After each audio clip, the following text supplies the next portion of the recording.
هنعمل النهارده مع بعض أجمل قطايف في البيت، سهلة وبسيطة، نضافة، حاجة كده جميلة واقتصادية جدًا، جدًا. هنعمل من كوبايتين دقيق كمية قطايف حلوة جدًا، زي ما أنتم شايفين ما فيش أسهل من كده. يالّا حطوا اللايك بسرعة وتعالوا نشوف مع بعض يا أجمل إخوات في الدنيا القطايف الجميلة دي هنعملها إزاي، ونطلّع منها بقى سيرفيس كده شيك في منتهى الجمال، نقدّمه بقى للناس الصايمين. اللهم بلغنا رمضان وتقبل منا يا رب العالمين. نبدأ بسم الله ونصلي ونسلم ونبارك على حبيبي وشفيعي رسول الله. هنحتاج كوبايتين دقيق منخولين، ونحتاج عليهم حوالي كوبايتين ميه دافيه. تقدري تزودي الكميه او تقلليها حسب ما انت حابه، هتشوفي الكميه اللي تطلع معايا من كوبايتين دقيق، وبعدين انت هتحكمي. معايا معلقه صغيره سكر، ونص معلقه خميره او معلقه ممسوحه خميره، من هي المعلقه الصغيره اللي بنقلب بيها الشاي. حطينا حوالي كده سنه ملح صغننه جدا، وهننزل بالدقيق بتاعنا على مرتين، ونقلب بالمضرب اليدوي بالشكل ده. والدقيق بتاعنا طبعا منخول. تقدري تعمليها في الكبة أو في الخلاط أو بالمضرب الكهربائي، بس هي سهلة مش محتاجة الكلام ده كله. بالمضرب اليدوي كده عملناها، وتقدري بالمعلقة كمان تعمليها. بس لازم بقى بعد ما نضربها كويس وخلاص خلصنا العجينة بتاعتنا نصفيها. سهلة وبسيطة وخلصت في ثواني معانا. وازاي تعرفي ان العجينة بتاعتك بقت تمام ومظبوطة؟ هقولك دلوقتي، خليكي معايا. الأول احنا خلصنا كده العجينة، هنبتدي ان احنا نصفيها. جبت صفاية ونفس الدورق، هبتدي ان انا اصفي العجينة بالشكل ده. والخطوة دي ضرورية جدًا عشان خاطر التكتلات اللي أنتم شفتوها دي، نعرف إزاي بقى إن العجينة بتاعتنا بقت تمام. لمّا أرفع بالمعلقة كده والاقي خيط متصل ما بين العجينة وما بين رفعة المعلقة كده، يبقى العجينة بتاعتي كده بقت تمام. هنغطيها ونحطها على جنب تخمر. ولو رفعنا المعلقة وما لقيناش الخيط دوّة، هنبتدي إن إحنا نضربها تاني بالمعلقة أو بالمضرب الكهربائي أو زي ما إحنا بنضربها أو بنعملها. وبعد كده هنرفع كده بالمعلقة برضه نتأكد إن موجود الخيط بتاعنا والعجينة بتاعتنا بقت تمام. وصفيناها هنسيبها على جنب تخمر من نص ساعة لتلت ساعة، هتكون معاكي بالشكل ده. هنقلبها كويس ونخرج منها الهوا.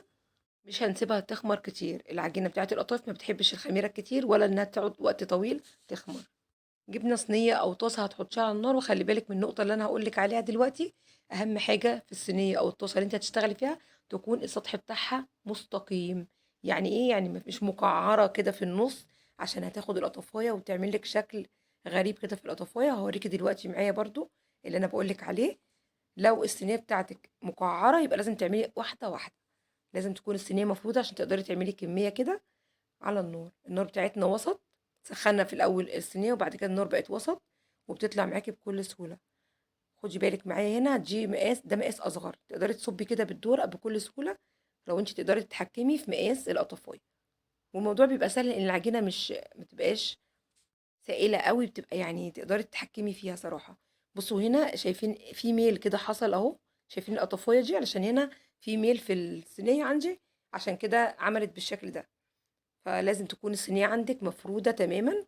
وانت بتعملي الكمية، لو هتعملي كمية زي كده بنشيل كده بالمعلقة بكل سهولة. والقطفاية اللي مش هتطلع معاكي بسهولة يبقى هي لسه عايزة تبقى موجودة على النار شوية. سيبيها على النار شوية. تمام. مفيش أسهل من كده، طريقة سهلة وبسيطة. المقاس ده تقدري تعمليه بمعلقة الأكل. بتاخد معلقة واحدة بس عجين من معلقة الأكل تطلع لك المقاس ده. لو لزقوا اتنين في بعض كده بالمقص تقصيها وبتتظبط معاكي، مفيش مشكلة في حاجة خالص. خلصنا الكمية اللي معانا كلها. كوبايتين الدقيق عملوا لنا كمية حلوة. هنا احنا حطينا القطايف بتاعتنا بعد ما استوت على وشها على القماشة تمام، وغطيناها. بعد ما تبرد نقدروا ان احنا نلمها كده. ما ينفعش نلمها على بعض ابدا ابدا وهي سخنة. تمام. هننزل بالكمية التانية وهي سخنة كده، بنحط وشها على القماشة كده. تمام. هنا بقى تقدري تشكليها لو انت عايزة تقفليها وتحشيها دلوقتي، بيكون كويس جدا برضو. العجينة بتبقى لسه طرية، زي ما انتم شايفين النتيجة تحفة، طرية وطعمها في منتهى الجمال. تقدروا تضيفوا في العجينة باكو فانيليا، بيخلي الطعم حلو جدا. هنا دي كده اللي هي العصافيري، وده المقاس التاني اللي انا هحشيه. ده كده العصافيري اهو، جميلة جدا جدا. تتقفل معاكي بقى بكل سهولة. ان شاء الله هنعمل مع بعض بقى نحشيها ونقليها ونعمل العسل او الشربات. تقدروا تحشوها اي حشوات انتوا بتحبوها وبتفضلوها. من كوبايتين دقيق عملنا كمية حلوة جدا جدا، وهتشوفوا معايا في الفيديو الجاي هنعمل بقى طبق قطايف تحفة. اتمنى الفيديو يكون عجبكم، ولو عجبكم الفيديو لايك ومتابعة، وتعليق جميل منكم يا أجمل إخوات، ومشاركة للفيديو عشان هتحتاجيه في رمضان، ونشوف أجمل طبق مع بعض إن شاء الله في الفيديو القادم بإذن الله. أستودعكم الله والسلام عليكم ورحمة الله وبركاته.